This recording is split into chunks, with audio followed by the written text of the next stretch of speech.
My name is Margaret. I'm 74 years old. And I want to ask you something. What would you do if your own child looked you in the eyes, and made you feel like you didn't deserve to be alive? Last week, I buried my husband. I came home from the cemetery, still wearing black, and that's when my son leaned in and whispered, "You should have died too." I hadn't even unpacked my suitcase when I realized, this house, this life, they'd already carved me out of it. So the very next morning, I walked. When I walked through that front door after the funeral, I knew something was wrong. Not in a loud, crashing way. No, this was the kind of wrong that whispers. That creeps up your spine and makes your skin feel unfamiliar. The hallway smelled different.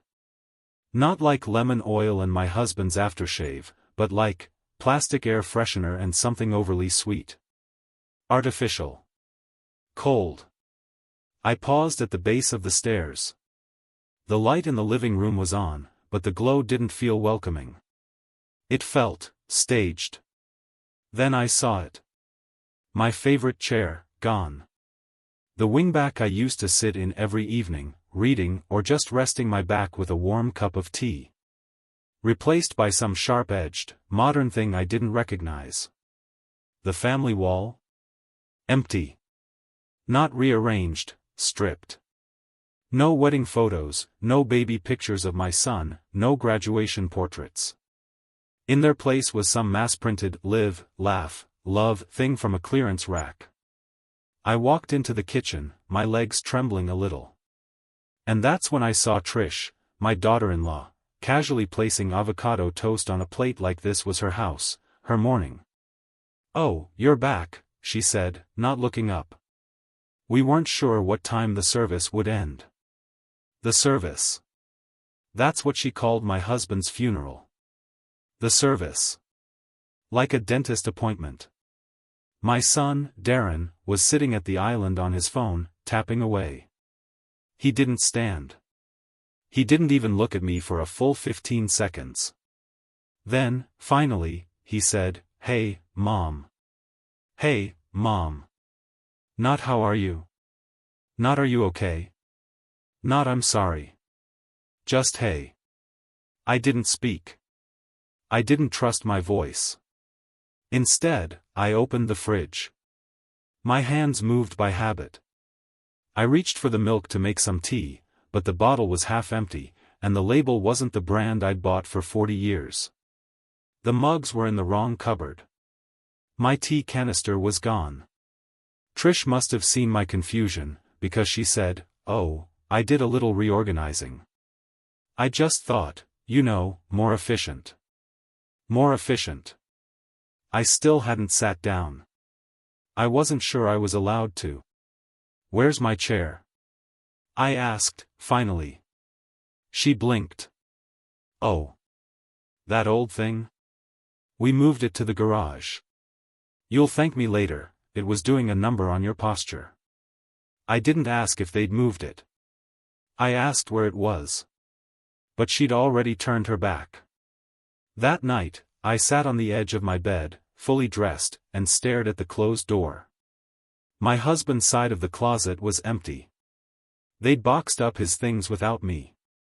The robe he used to wear after his evening shower, the blue one with the fraying sleeves, was gone. The closet smelled like lavender sachets instead of him. I didn't cry. Not then. Instead, I opened the drawer where he used to keep his watch and his pocketknife and the old family Bible. It was locked. I had never seen that drawer locked in 52 years. I stood there for a moment, my hand on the knob, and I realized, someone had taken the key. The next morning, I woke up early, hoping it had all just been a bad dream, or maybe just the weight of grief pressing down on my memory. But when I came downstairs, the scent of bacon didn't greet me. There was no crossword puzzle folded neatly by the coffee pot. Instead, I found Trish at the dining table, flipping through a stack of papers. "Oh," she said, barely glancing up. "Glad you're up. Darren printed some info for you to look over. We've just been exploring some options." I picked up one of the pages. It was a brochure. Golden Pines Senior Community, Dignity, Safety, and Support. I felt something shift inside me. Like my stomach dropped straight into the floor. I didn't say a word. I just kept flipping through the glossy pages. Pictures of smiling old women playing cards. A sample weekly menu. A calendar of water aerobics classes. "You'd love it there," she said. "There's even a shuttle to the farmer's market every Thursday." She sipped her coffee like this was just another casual Tuesday. Like I hadn't just buried the love of my life less than 24 hours ago. And then she added, with a smile that didn't reach her eyes. "Besides, this house is too much for one person. Wouldn't it be nice to not worry about the stairs anymore?" The stairs. That's how she disguised it. Like this was about convenience. Like she hadn't rearranged my furniture, erased my family photos, and handed me a brochure for exile. I looked at Darren. He didn't speak. Just kept scrolling on his phone. Not once did he ask me what I wanted. That's when it hit me. They'd already made the decision. They weren't asking. They were informing me. Like I was a package they were planning to ship off. That afternoon, I walked out to the mailbox, needing air, needing space. As I pulled out the stack of letters, one slipped from the bottom and landed at my feet. A glossy flyer. A real estate company. A home in my neighborhood circled in red ink. My address. That night, I didn't sleep. Because suddenly, I wasn't sure this was my home anymore. And I had a feeling, it hadn't been for a while. That night, I pretended to go to bed early. I brushed my teeth, turned off the bedroom light, and slipped under the quilt. But I didn't sleep. I kept the door slightly ajar and the lamp off, just enough to hear the creaks in the floor, the occasional whisper floating through the air vents. The house was too quiet, but the kind of quiet that holds secrets. Around midnight, I heard footsteps down the hall. Then voices. Low, careful. But not careful enough. I sat up slowly, pulled my robe tighter, and stepped barefoot to the wall by the hallway vent, the one that led to the guest room, now their room. I didn't mean to eavesdrop.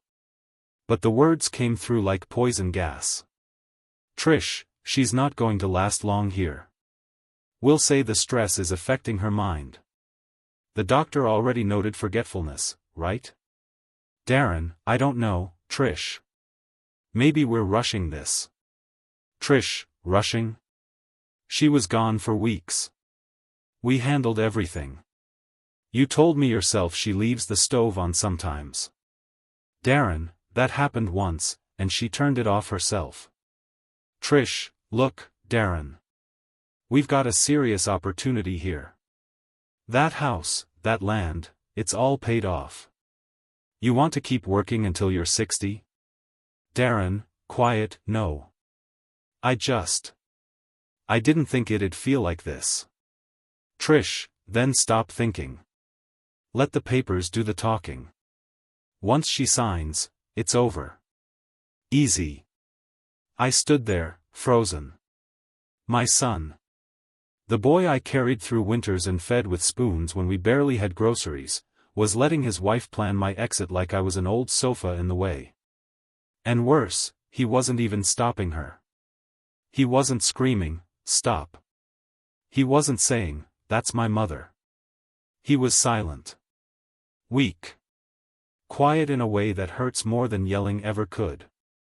I tiptoed back to my room and sat on the edge of my bed. I stared at the picture on the nightstand, me and my husband, taken 30 years ago at Coney Island. We were laughing, half wet from a rogue ocean wave, his hand wrapped around my waist like I was made of treasure.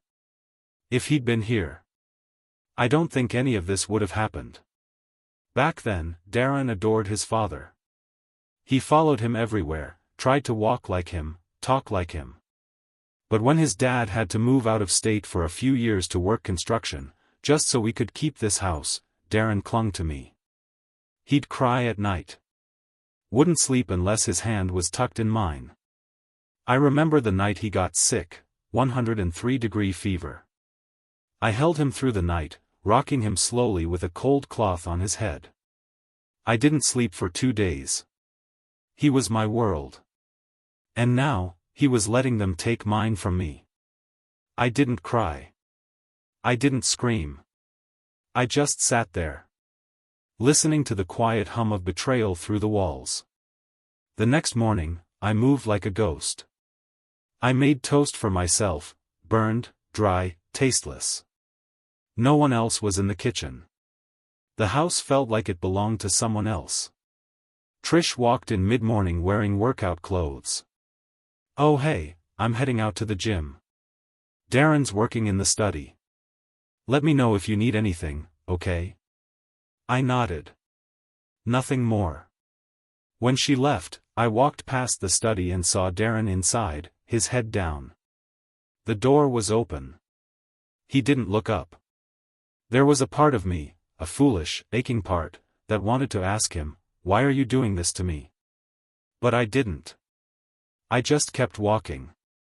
In the den, I reached for the bookshelf, the one with the old phone book drawer hidden behind it. My husband had built that shelf himself, and behind it, he kept important documents, papers from his service, backup deeds, and one manila folder I hadn't touched since the 90s.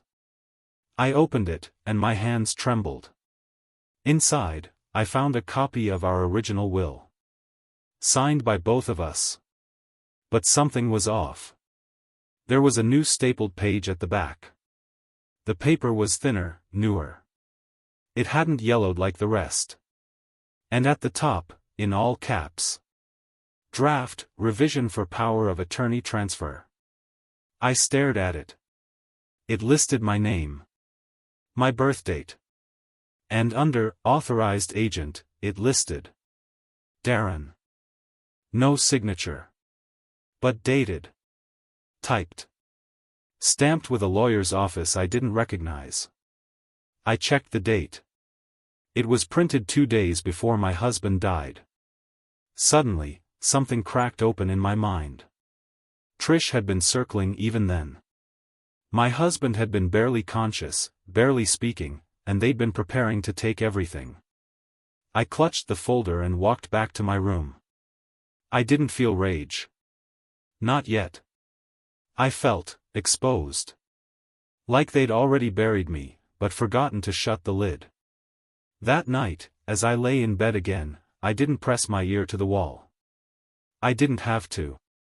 I already knew what they were planning. But they didn't know what I was about to do. Because the next morning, I wouldn't just be listening through walls. I'd be walking into a lawyer's office with a folder full of fire. I'd barely stepped out of my room the next morning when I saw it, 2 large storage bins stacked in the hallway. Clear plastic, full of neatly folded blankets, my winter coat, a pair of my shoes, even my wedding photo with Daniel, our frame chipped but beloved. I hadn't packed a single thing. Trish came up behind me, holding a tape gun and smiling like she was organizing a bake sale. "Oh good, you're up. I started sorting through a few of your things, don't worry, just the clutter. You'll thank me later when the transition is smoother." The transition. Like I was changing train platforms. Not being exiled from the only home I'd ever known. "I didn't ask for anything to be packed," I said, slowly. She chuckled. "I know, but honestly, you've got so much stuff. We figured we'd lighten the load now, so you can relax later." We. That word again. Darren walked past, holding his laptop and a mug, eyes fixed downward. No, "Good morning." No, "Hey, Mom." Just a shadow sliding by. That afternoon, I went to find my knitting basket, just something to keep my hands busy, to calm the static buzzing under my skin. It used to sit beside the sofa, tucked between the fireplace and the bookcase. Gone. I checked the hallway closet. Gone. When I asked Trish about it, she didn't even look up from her phone. "Oh, that ratty thing?" We tossed it. The needles were all rusty anyway. Rusty? Those needles were titanium. A gift from my late sister. They weren't just tools, they were mine. It was like they were peeling me out of this house piece by piece, layer by layer. Erasing the scent of me, the shape of me, from every room. And then came the dinner. It was supposed to be just a small family gathering, Trish had said. A way to lift your spirits. But when I came downstairs, dressed in Daniel's favorite plum-colored cardigan, the one he always said made me look like royalty, I walked into a performance. The dining table was dressed like a magazine spread. Silver chargers, matching napkin rings, a printed menu at every seat. At the center, a towering bouquet of white lilies, the same flower from Daniel's funeral. I could barely breathe. 10 people were there, neighbors, Trish's friends, even the realtor I recognized from the flyer in the trash. Everyone smiled when I entered, but it wasn't warmth, it was pity. Or worse, strategy. I sat at the far end of the table. No one poured me wine. No one asked me about Daniel. And then Trish stood up, clinking her glass gently. I just want to say how proud we are of Mom, she paused, gesturing toward me like I was a retirement plaque, for being open to this next chapter. Golden Pines is such a beautiful community, and I just know she'll thrive there. A soft murmur of polite clapping rippled through the room. I hadn't agreed to anything. Not a visit. Not a move. Not a next chapter.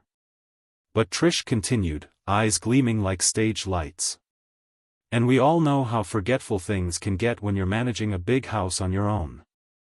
Like that day with the stove last month, right, Darren? She laughed. Laughed. Everyone else chuckled along, that awkward, unsure laughter people give when they think they're supposed to.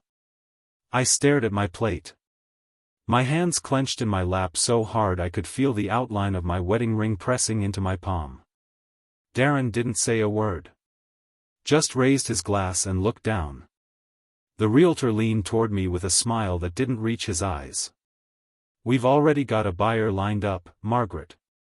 Quick move in, strong offer. You won't even have to clean up. My house. My marriage. My memories. My name. Erased in a toast. And in that moment, something inside me went still. Not angry. Not broken. Still. Like the eye of a storm just before it moves. After dessert, I excused myself and climbed the stairs slowly, one hand gripping the rail tighter than I needed to. When I reached my room, I shut the door softly, then locked it. I sat on the edge of the bed and stared at my reflection in the darkened window. I didn't recognize her. She looked like someone waiting for permission to exist. I opened my nightstand drawer, pulled out Daniel's old keys, and wrapped my fingers around the small brass one at the very end. I'd hidden a backup years ago, just in case. I walked to his locked drawer and opened it. Inside were 2 things. A small velvet box I already knew held his father's cufflinks. And beneath it, a crisp manila folder marked, Private, Margaret only. I took it out, opened the cover, and began to read. Daniel had added a clause to our trust 6 months before he passed. It was dated, notarized, and airtight. Spousal discretion clause, all final decisions regarding property, asset allocation, and living arrangements shall rest solely with Margaret L. Whitaker upon my death. Any attempt to override this will without her written, sound consent shall be considered null. I stared at the words, the ink, the signature. My husband had known. Maybe not the details, but he'd known the world could turn cold. That people, even blood, could go sideways when they smell money and control. He'd left me a sword. And now, I was going to use it. But not with shouting. Not with begging. Not with tears. No, I would do it the way they never expected. Quietly. Legally. Without permission. Because the next time they tried to move me out, they'd realize they were the ones without a home. I didn't sleep that night, not out of fear, but focus. For the first time in weeks, my mind felt clear. Every word Daniel wrote in that document circled in my head like an anchor. He knew. Somehow, in the last months of his life, he'd seen the shift, the hunger in their eyes. He hadn't just left me memories. He'd left me a shield. And I was going to sharpen it. By morning, I was showered, dressed, and standing by the kitchen door with my coat on before either of them woke up. Trish walked in, bleary-eyed and yawning. "You're up early." "I have errands," I said, reaching for my purse. She tilted her head. "Want me to drive?" "Golden Pines has a tour at 10 a.m., figured we could swing by." I smiled softly. "Another time." Her face twitched, but she didn't press. She never did when I was calm. Because Trish didn't understand calm wasn't weakness, it was warning. The lawyer's office was small, tucked between a dentist and a flower shop on the edge of town. I had to climb 3 steps to reach the glass door, where a young receptionist with pink glasses looked up and smiled politely. "Do you have an appointment?" "I don't," I said, holding out the manila folder. "But I think I should." 10 minutes later, I sat across from a man named Jacob Myers. Late 40s, salt and pepper hair, the kind of tie that says he doesn't like to lose. He read silently for several minutes. His brow furrowed, then rose.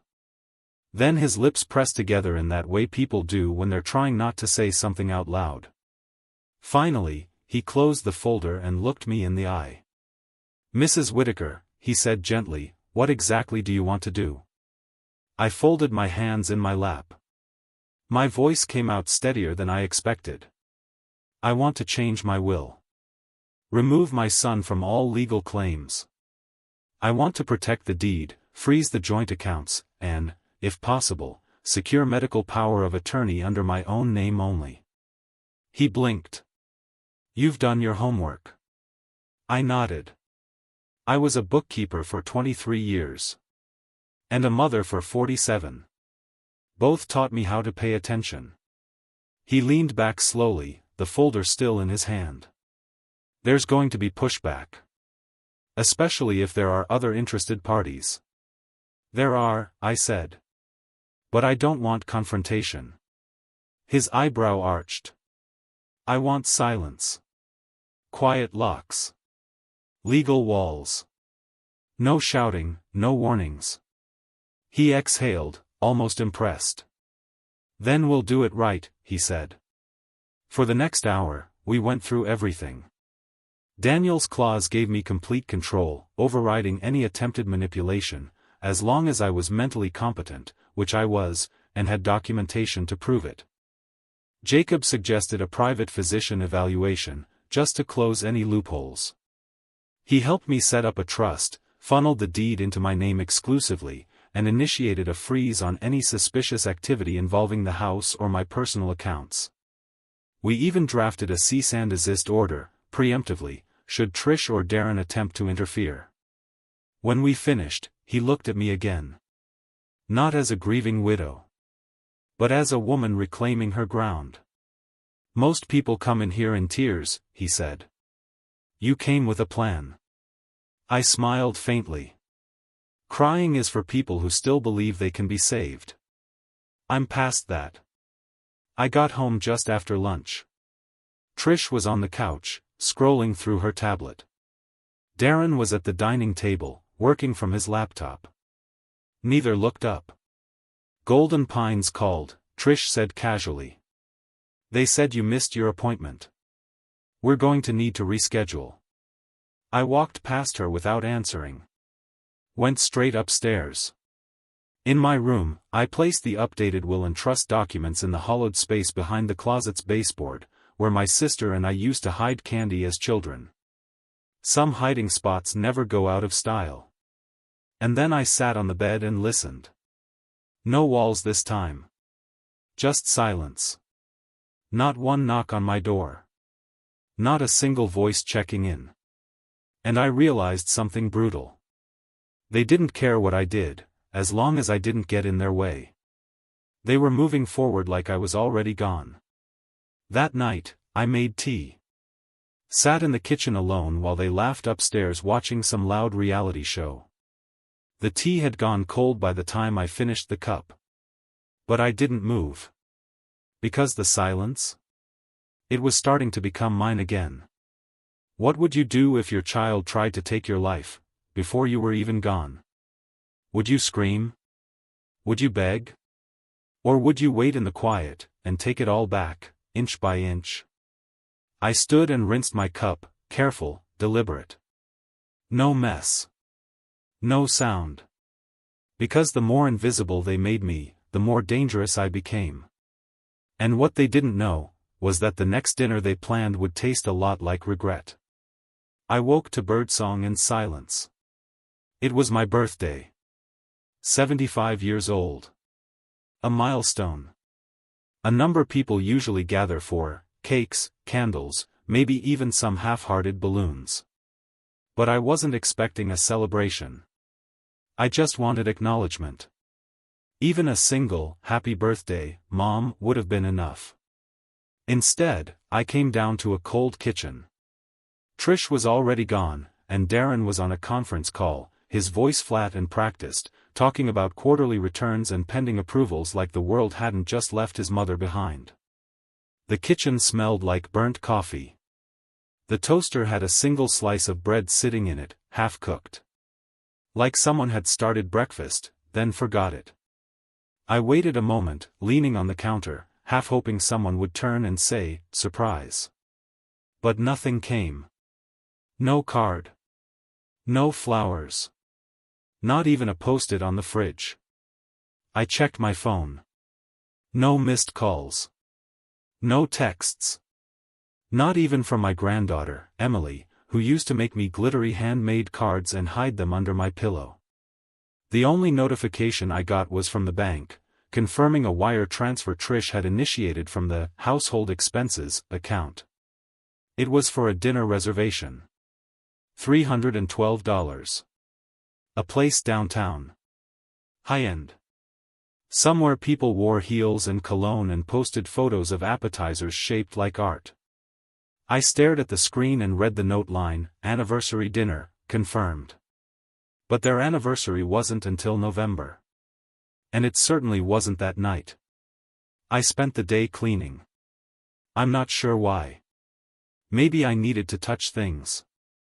To remind myself that I still lived here, that my hands still left fingerprints. I dusted Daniel's old books. I polished the frame of our wedding portrait and propped it back up on the shelf, exactly where it used to sit before Trish had boxed it away like clutter. I even made his favorite stew: beef, carrots, red potatoes. Let it simmer all afternoon. They didn't come home for dinner. I waited at the table until 8:42 p.m. The stew had cooled. My tea had gone cold again. Still, I sat. Part of me wanted to believe they'd walk in with cake and streamers, trying to surprise me. That the dinner was for me. That they'd say, "Sorry, we wanted it to be special." But when they returned, they didn't bring a box or even leftovers. Trish was tipsy, laughing, her lipstick slightly smudged. Darren looked down when he saw me still sitting at the table. His face shifted, just for a moment, something like guilt flickering across his eyes. "Mom," he started, setting down his keys. Trish cut him off with a laugh. "Don't be dramatic, Margaret. We didn't think you'd wait up." "I made dinner," I said quietly. She walked past me and opened the fridge. "Oh, stew? You know, Darren's doing keto. No potatoes." I stared at her back as she moved things around, completely unaffected. I wanted to speak. I wanted to scream. But I didn't. I simply stood, picked up the cold pot of stew, and began pouring it down the sink. Spoonful after spoonful, I watched it swirl and disappear. Darren stood in the doorway, arms crossed, saying nothing. Always nothing. Later that night, I opened the box of old photographs I'd kept in the hall closet. I wasn't looking for memories, I was looking for proof. Proof that I'd mattered. That I had once been the center of someone's world. That I hadn't always been this discarded thing. I found one, Darren, 6 years old, holding up a homemade birthday card he'd made for me in crayon. It said, "To the best mommy ever, I love you to the moon." There was even a cake in the photo. Lopsided. Covered in sprinkles. His eyes were shining. I touched the edge of the photo like it might still be warm. And then I cried. Not loud. Not messy. Just quiet, steady tears that soaked into my sleeves while the house stayed silent. I cried for the boy who used to be mine. And for the man who now belonged to someone else. The next morning, the doorbell rang. It was my neighbor, Elaine. Sweet woman. Widow. Owns 3 cats and always smells like rose water. She held something in her hands, wrapped in tissue paper with a ribbon tied loosely around the middle. "I heard it was your birthday," she said gently. "I baked a little something." Inside was a lemon pound cake, my favorite. The smell nearly broke me. We sat in the sunroom. She poured tea, the good kind, not the bitter bags Trish buys in bulk. After a while, she reached into her purse and pulled out a folded piece of paper. "You should see this," she said, hesitating. I opened it slowly. It was a printed Facebook post. Trish's account. A long caption under a picture of the two of them at dinner, wine glasses clinking, a perfect golden blur of candlelight behind them. The caption read, "Celebrating our next big chapter. New beginnings, new investments, and soon, a whole new place to call home." Underneath, dozens of likes. Comments congratulating them on the move. Elaine watched my face, quietly. "They didn't tag you," she said. "But people are talking. They think you've already signed the house over." I folded the paper carefully, hands shaking only slightly. Then I placed it under my teacup like a coaster. Elaine reached over and touched my hand. "Are you all right?" I smiled. "I am now." Because that birthday gift wasn't just cake. It was a warning, and a promise. They thought they'd written me out. But I was about to pick up the pen. Sunday came, as it always did. Church bells echoing through the neighborhood, crisp air curling around the corners of my coat as I walked to St. Andrew's alone. Daniel and I had never missed a service in 50 years. Even when he was sick, I'd sit by his bedside and read him the hymns. Darren used to sit between us as a boy, legs swinging off the pew, asking if God could see him coloring in the margins of the program. Now, he didn't come at all. I sat in the 3rd row, the same spot Daniel and I always claimed. Alone now, the space beside me felt colder than the rest of the church. After service, I stepped into the social hall for coffee, mostly out of habit. That's when I heard it. 2 women, near the refreshment table. They didn't see me at first. But I saw them. Linda Hartley and Janice from the flower committee. "She's still in the house?" Linda whispered. Janice nodded, stirring her cup. "I thought they were moving her out already." Trish said the paperwork was signed. "Signed?" "I heard she's barely lucid most days." Darren told Paul she can't even remember her own phone number. A laugh. Soft. Pitying. Poor thing. But at least they're doing what's best. She's better off not knowing. They turned then. Saw me. Their eyes went wide. One tried to smile. The other spilled a little coffee on her blouse. I said nothing. Just placed my cup down and walked out the side door into the cold. I didn't cry. Not in public. But as I stepped onto the sidewalk, I saw my reflection in the glass of a parked car. My posture was still straight. My coat still buttoned neatly. But something had shifted. I wasn't Margaret Whittaker, the matriarch, the church treasurer, the woman who raised her son on love and grit. I was a walking obituary. A rumor. A relic waiting to be relocated. At home, Trish was laughing on the phone. I walked past her in the kitchen and overheard just enough. She's still here, but not for long. The lawyer's just a formality, Darren's handling it. She signs what he tells her. Then laughter. Sharp, biting.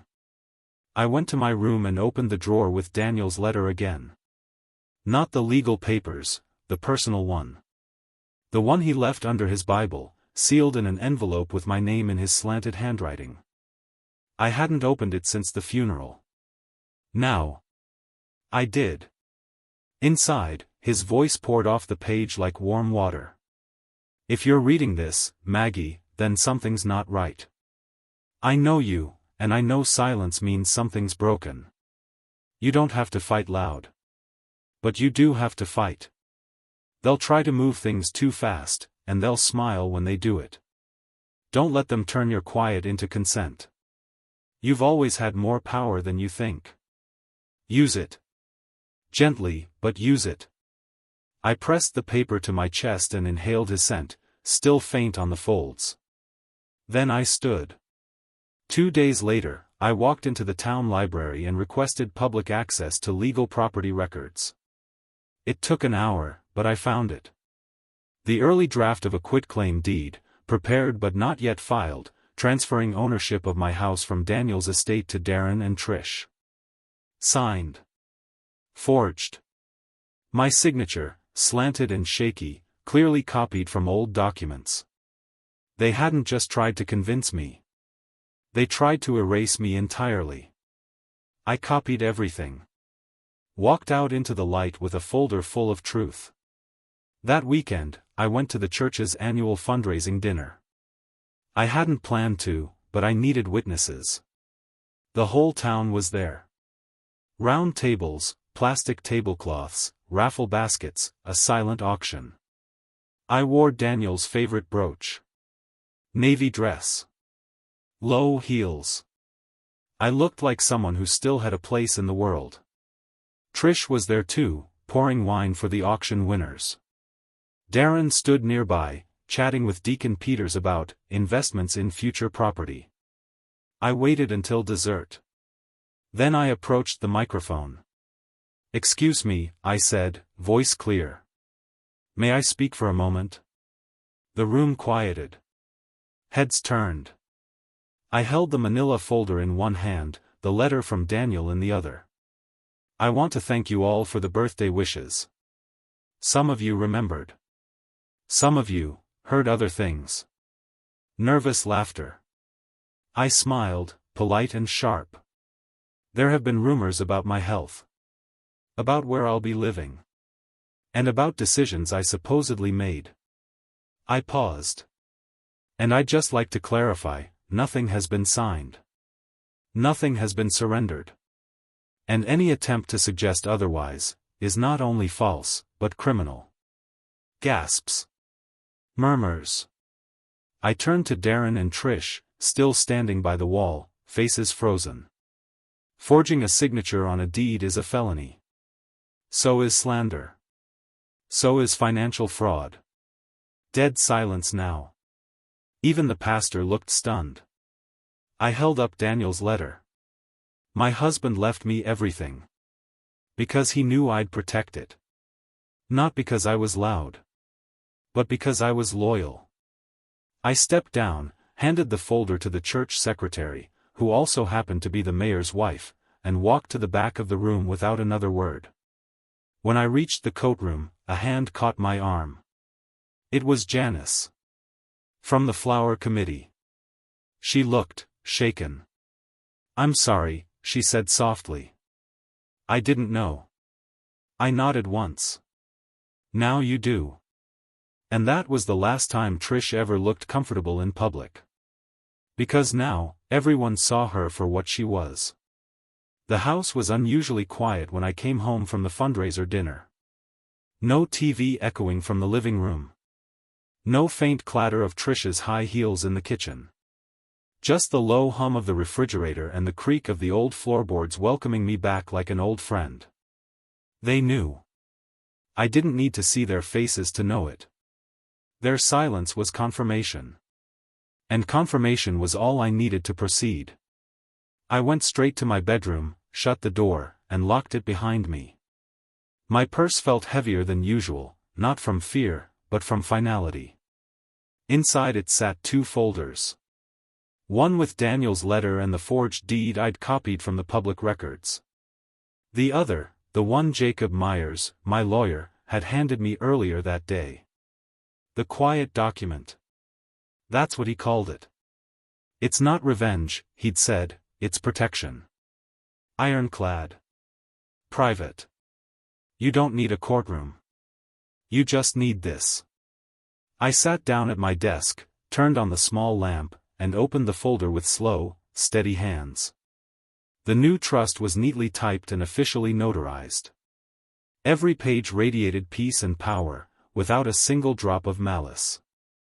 The new deed listed me as sole owner of the house, uncontestable due to Daniel's clause. The will had been updated too. Darren and Trish's names were removed from all inheritance claims.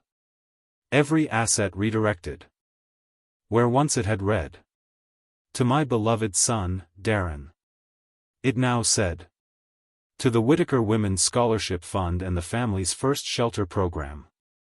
Jacob had smiled when I asked if I could make those changes. I've helped hundreds of clients amend their wills, he'd said, but I've never seen someone do it with this much grace. I signed every page slowly. Carefully. With hands that no longer trembled. Because this time, I wasn't reacting, I was choosing. And my choice was simple. I wasn't going to fight them. I was going to make sure I was untouchable. The next morning, I baked.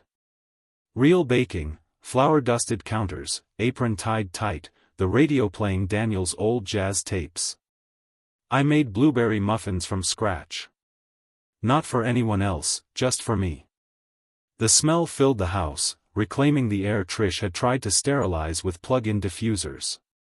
She walked into the kitchen around 10, still in her robe. Her hair was messy. Her face tight. You're up early, she said. Always have been. She moved to the coffee maker. So, fun night? Very. An awkward silence fell between us. Then she said, trying to sound casual, Darren said you mentioned something about legal stuff. It's all a misunderstanding, right? You didn't mean all that in front of everyone. I placed a muffin on a plate and slid it across the counter toward her. You might want to sit down, Trish. She didn't move. So I kept going. This house belongs to me. Solely. It cannot be transferred, signed over, or claimed without my written, conscious, legal consent. The accounts are frozen. The power of attorney attempt was denied. And your forgery attempt is now on public record. She swallowed. Her face turned pale. I'm not done, I said calmly. Darren and I had a will. A generous one. Until you started treating me like storage furniture. Her lip twitched. You can't just. But I did, I said softly. She reached for her coffee cup with a shaking hand. I tried to be polite, I said. I tried to give you the benefit of the doubt. But you pushed me into a corner and expected me to disappear. Then I leaned in just slightly, and said something I knew would land harder than shouting ever could. You should have treated me like I was staying. Because now, you're the one who's leaving. That afternoon, I called Jacob and asked him to initiate the formal eviction process, not out of spite, but necessity. They had 30 days. I wasn't rushing. I wanted every minute of it to remind them of the comfort they'd abused. Of the quiet grace they'd mistaken for permission. Later that week, a letter came from the Office of Elder Affairs. An apology. A formal investigation into Trish and Darren's attempt at involuntary relocation. Apparently, the church incident had made waves. Someone had filed a report. Another had anonymously submitted the forged deed. Turns out, silence speaks louder when it echoes in public spaces. A week passed. And then, one morning, I found Darren sitting alone in the backyard. He looked small, like that little boy who used to play with marbles under the tree Daniel planted. When he saw me through the kitchen window, he stood and waited. I stepped outside. "I'm not here to fight," he said. I waited. I didn't think it would go this far. I said nothing. I thought we were helping. Trish said you'd be happier, safer. You forged my name, Darren. He winced. I know. Silence stretched between us. Wind rustled through the trees. Birds chirped without concern for broken things. I miss him, he said. Dad. I think I messed everything up after he died. I nodded. You did. He looked down. Are we done? Forever? I paused. Then said, that depends on what you do next. Because the documents were signed. The clock had started. And what came next was no longer in their hands. 2 weeks later, I invited them all over. Darren, Trish, even her mother and brother, who had never once visited this house when Daniel was alive. I made tea, set out plates, and even dusted off the good china from the cabinet Daniel built with his own hands. Trish looked suspicious from the moment she walked in. What's the occasion? She asked, eyeing the table like it was a trap. I smiled. A family meeting. There are some things I need to say, while I'm still in control of my voice and my mind. Wouldn't want anyone misquoting me later. She exchanged a glance with Darren, who looked down at the floor like it had secrets he couldn't bear to face.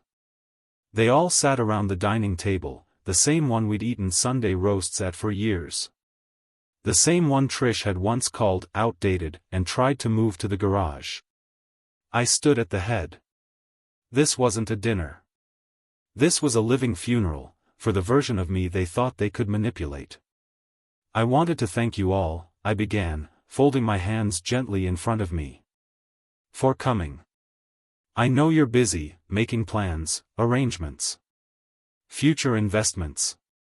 Trish opened her mouth, but I held up a hand. No interruptions. You've all spoken for me plenty. I turned to Darren. You were my only son. I gave you my youth. My health. My sleepless nights and scraped knees and school lunches and late bills and everything in between. And in return, you gave me silence when I was erased. He didn't look up. Trish rolled her eyes. I was a fool, I continued, to think that family protects its own. I see now, you only protect what you believe belongs to you. And I am not property. Trish snorted. What is this, some dramatic performance? I smiled. No, dear. This is the reading of a living will. A preview of absence. Jacob, my lawyer, stepped into the doorway right on cue. He wore a calm expression and carried a thin folder in his hand. Margaret asked me to attend today, he said, setting the folder on the table.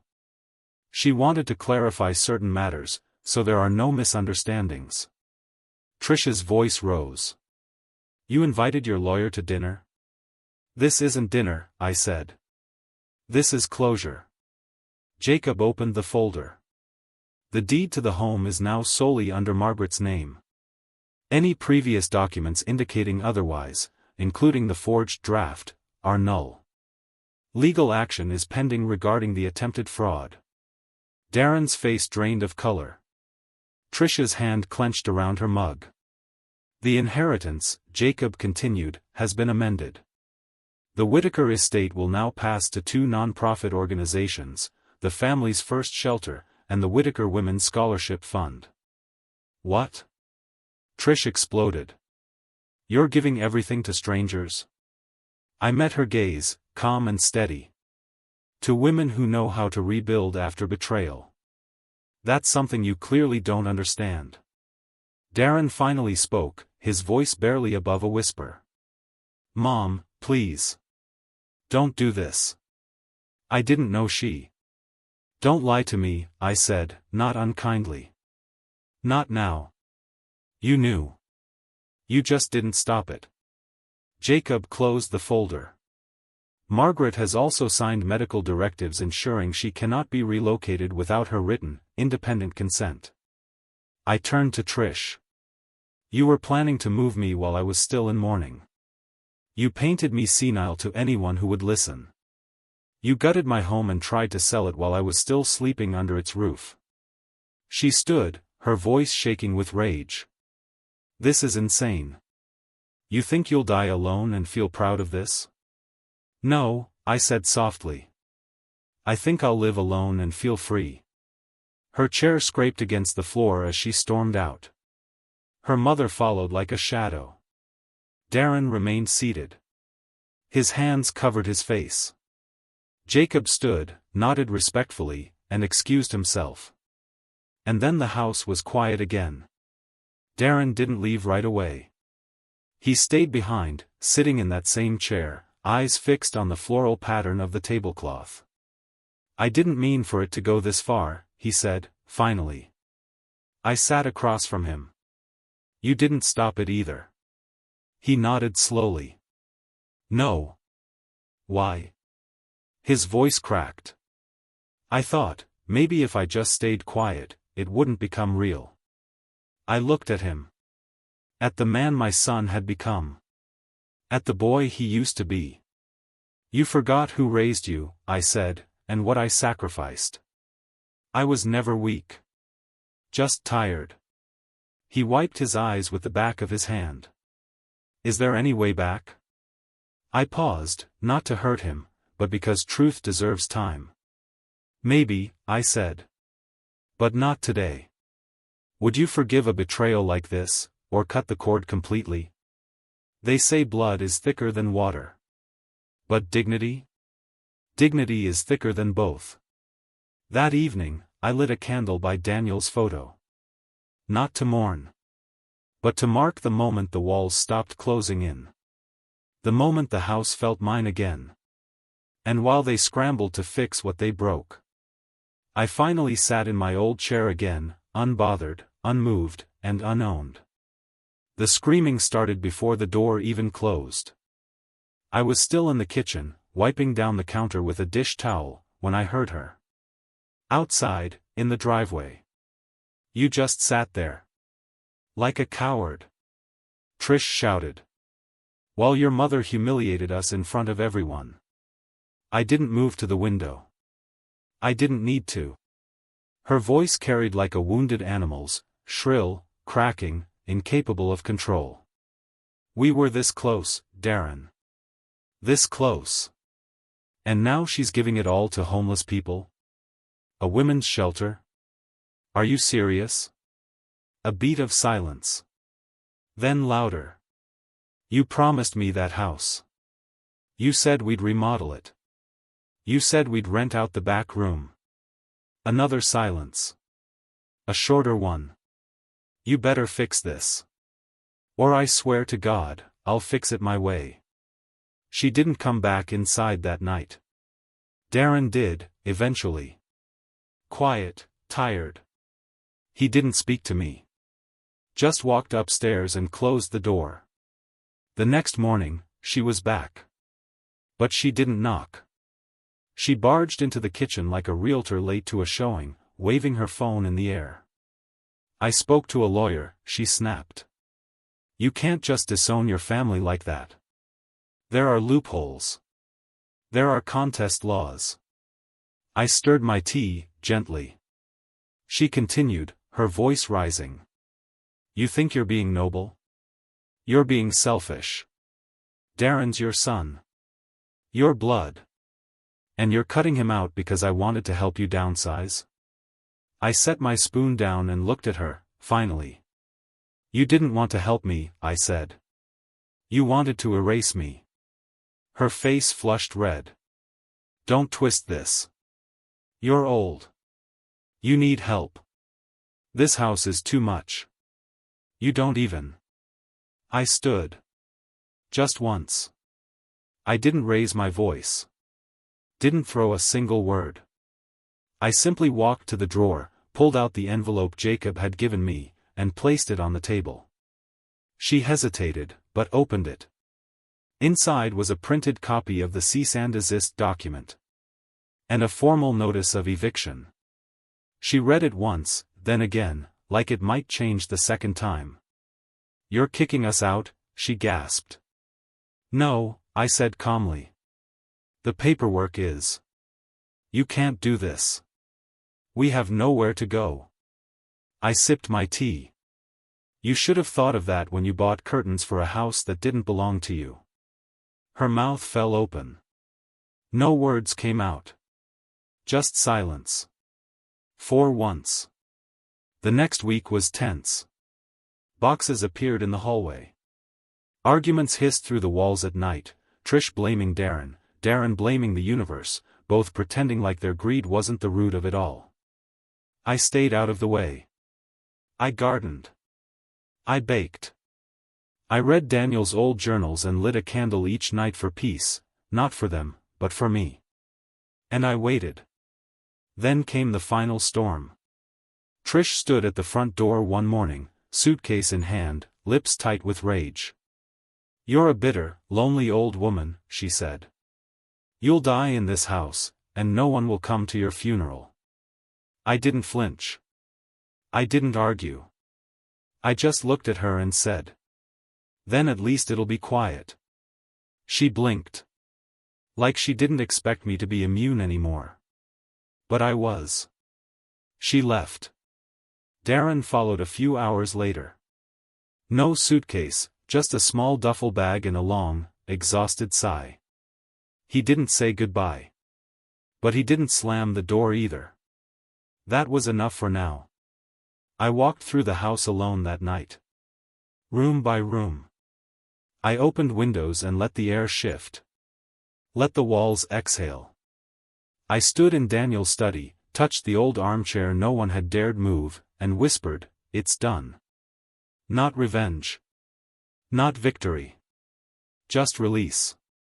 And while she stormed out with curses on her tongue, I stayed behind, with the keys, the calm, and a house full of dignity. The quiet felt different now. It wasn't the suffocating kind, the kind that used to press on my chest when I sat at the table alone while laughter rang from upstairs, laughter that didn't include me. No, this was a gentle quiet. A companionable hush. Like the house was sighing in relief. I stood in the center of the living room, barefoot, staring at the photograph I'd finally returned to its rightful place above the mantel. Daniel and I on our 25th anniversary, standing in the backyard, our hands clasped tight. My hair pinned up, his smile wide and sure. It had taken me weeks to find that frame. Trish had buried it deep in the garage under boxes labeled seasonal junk. I cleaned it. Polished the glass. Pressed it close to my heart before placing it back where it belonged. Now, it greeted me every morning like an old friend. I spent the next few days reclaiming the house in small, sacred ways. I put the quilt back on the couch, the one Daniel and I picked out from the roadside market on our trip to Vermont. I unpacked my cookbooks and lined them back on the shelf in the kitchen, their corners still smudged with flour and thyme. I brewed tea from my own stash, the good kind, loose leaves that bloomed in hot water, scenting the air like memory. I even opened the piano. My fingers were rusty, but the keys still remembered me. And as I played a slow, halting version of Moon River, I could almost hear Daniel humming along from his chair. The chair was back too, my old wingback, the one Trish had replaced with a minimalist nightmare. I'd paid a young man from the neighborhood $50 to help me bring it out of the garage. When he asked if I wanted the new one taken in, I smiled and said, "Let it rot." He laughed, not realizing I meant it. I started writing again, too. Nothing grand. Just little memories. Pages tucked into a notebook Daniel had once given me with the inscription, "You never forget the ones who remember you." I wrote about the time Darren got lost at the county fair and how Daniel had panicked until we found him crying near the cotton candy stand. I wrote about my mother's hands, how they were always warm, always working. I wrote about the first time I saw Daniel, in a cafe downtown, wearing suspenders and reading Steinbeck like it was scripture. I wrote because I could. Because I had my house back. But more importantly, I had my voice back. And then, a letter came. In a lilac envelope with a shaky teenage scrawl. Emily. My granddaughter. I hadn't heard from her since all of this began. Trish had made sure of that, kept her quiet, kept her separate. But here it was. A letter. Real. Touched by her hands. I opened it slowly, careful not to tear anything. Dear Grandma. I know Mom said not to write you. But I've been reading everything online, and I'm sorry. I didn't know what was happening. I didn't know they were trying to take your house. I miss you. I miss your lemon cake. I miss how you'd hum when you watered the garden. I remember more than they think. Please don't think I agree with them. I don't. I didn't know how to stop it. But I want to now. Love.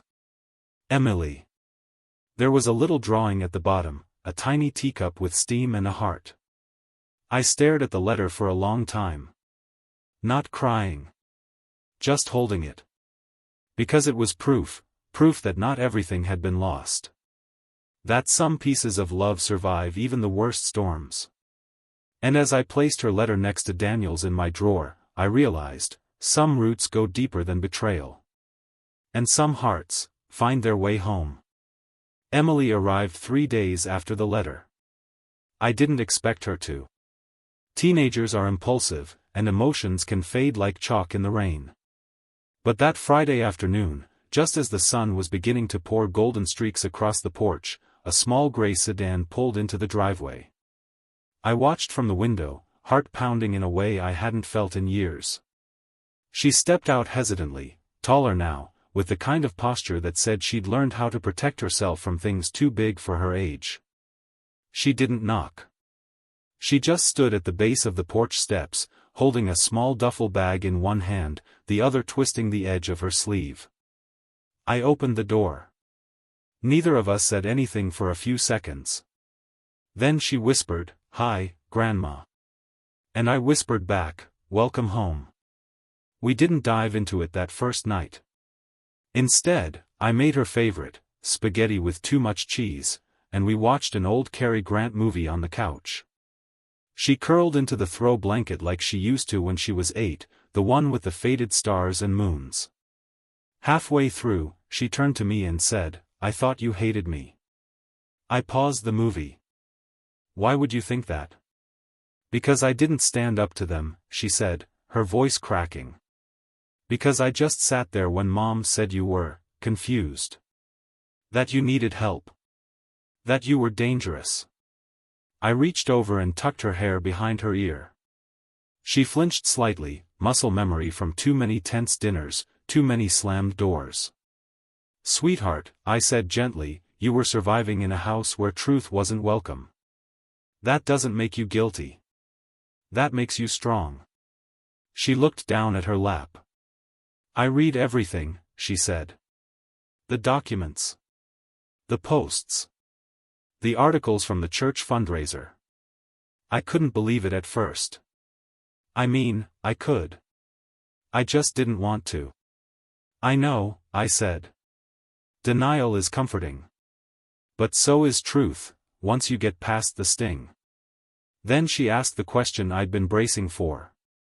"Did Dad really sign your name without asking?" I didn't answer with words.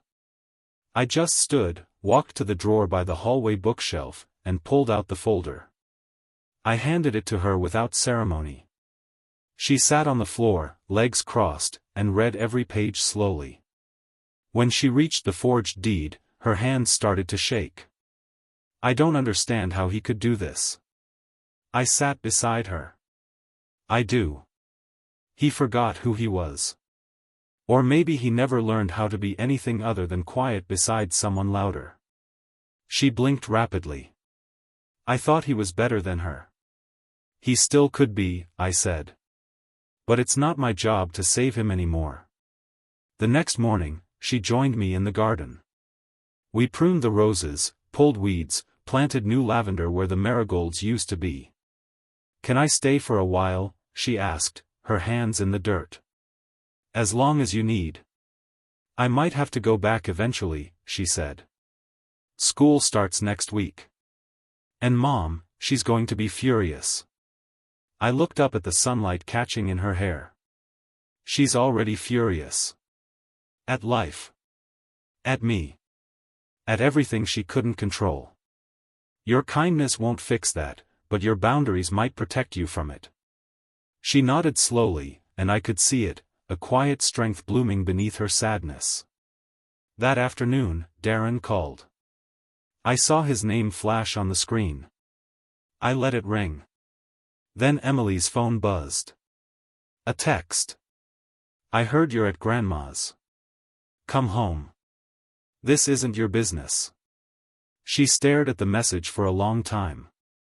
Then she turned to me and asked, what should I say? I smiled. Whatever reminds you that you're not a child anymore. She typed slowly. Showed me before she hit send. She's my business. She always has been. You just stopped seeing her. Then she put the phone face down and went back to sketching in her notebook. That evening, as we ate lemon cake on the porch, she turned to me and said, do you think people like Mom ever change? I thought about it. Took my time. Then said, only if life humbles them hard enough. And even then, some people just stay bitter. Because healing feels too much like losing. She nodded. But you, I added, you're already different. How? You asked the question. Before bed, she gave me a hug. Not the polite kind. The real kind. The kind that makes your back crack a little and your eyes sting. And she whispered, thank you for not giving up on me. I held her tighter. You were the only part one never gave up on. And as I watched her fall asleep on the couch, the moonlight painting her peaceful, I realized, my story wasn't ending. It was just finding its way back to the beginning. The phone doesn't ring much anymore. No birthday reminders from Darren. No overly cheery calls from Trish. Not even those fake concern check-ins that used to arrive like clockwork after Sunday service, thinly veiled attempts to see if I was ready to be reasonable. Silence. But this silence? It's mine now. I wake when I choose. I eat when I'm hungry.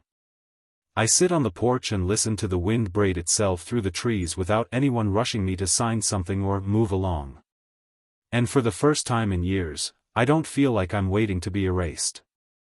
I still get the occasional sideways glance at church, some from people who bought Trish's version of events, others from folks who still aren't sure how a 74-year-old widow managed to outmaneuver two adults with Wi-Fi and ambition. But I don't explain myself. Not anymore. Let them wonder.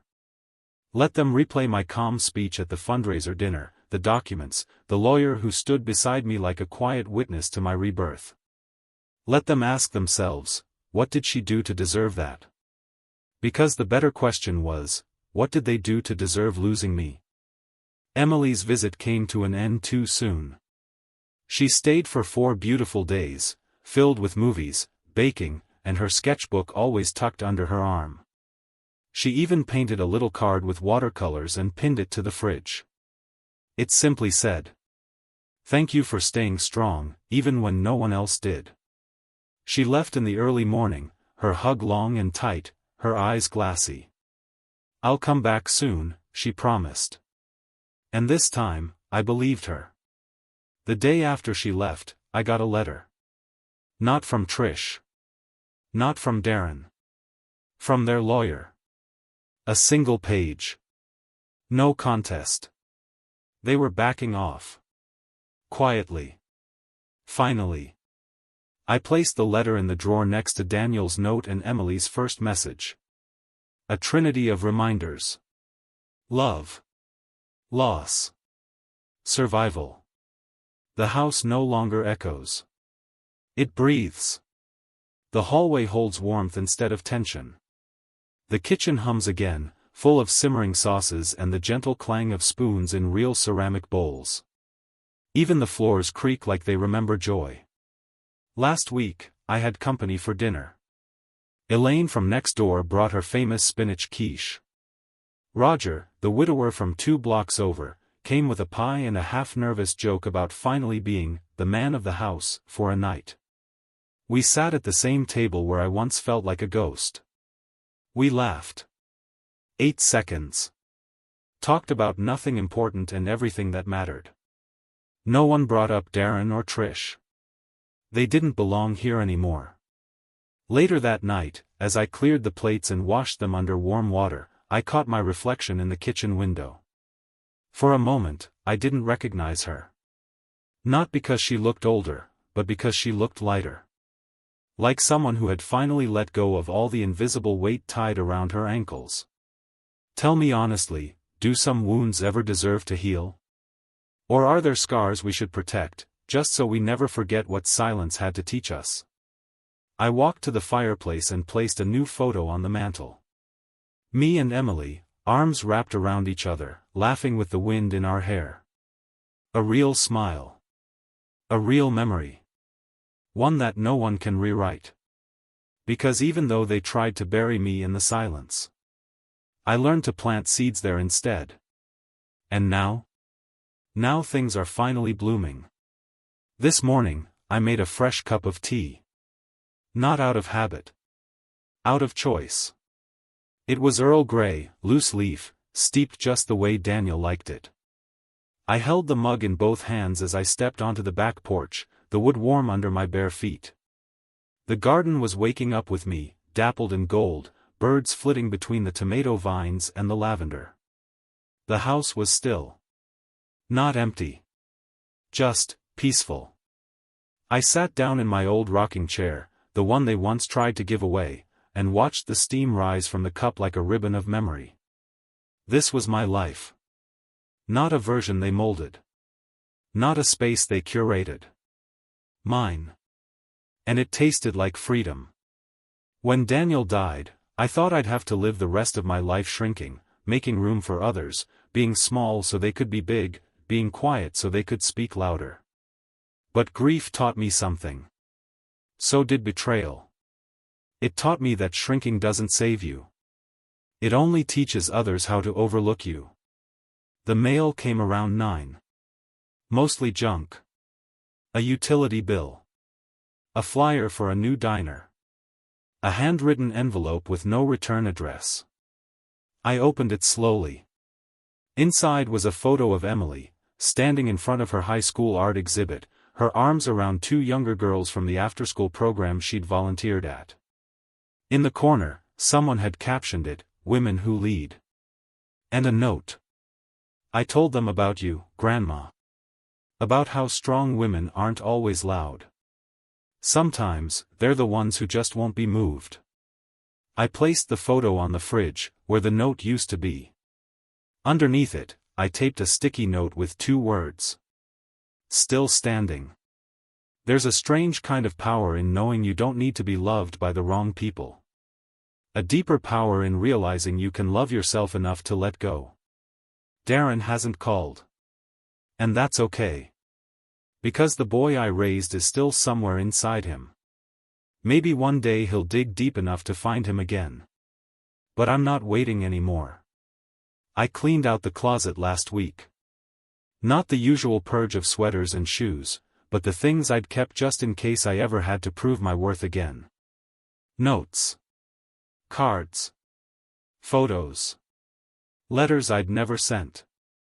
I placed them all in a box marked "I remember" and tied it shut with string. Then I tucked it away in the attic, not to forget, but to stop carrying the weight of being forgotten. Today, I planted sunflowers. Not because they were Daniel's favorite, those were daisies. But because sunflowers face the light. Always. Even when they start to wither, they turn toward brightness like it's the only direction that matters. Maybe that's what dignity really is. Not revenge. Not loud exits. Just facing the light, after everything tried to dim you. I finished my tea slowly. Warm. Not rushed. Not abandoned on the counter like before. Every sip was deliberate. Like a final page in a book you don't want to close, but know you must. Because the story has been told. The lesson has been lived. And the woman at the center? She's not broken. She's not lost. She's home. They tried to take everything from me, but I still have my name, my memories, and my warm cup of tea. And now? That's more than enough.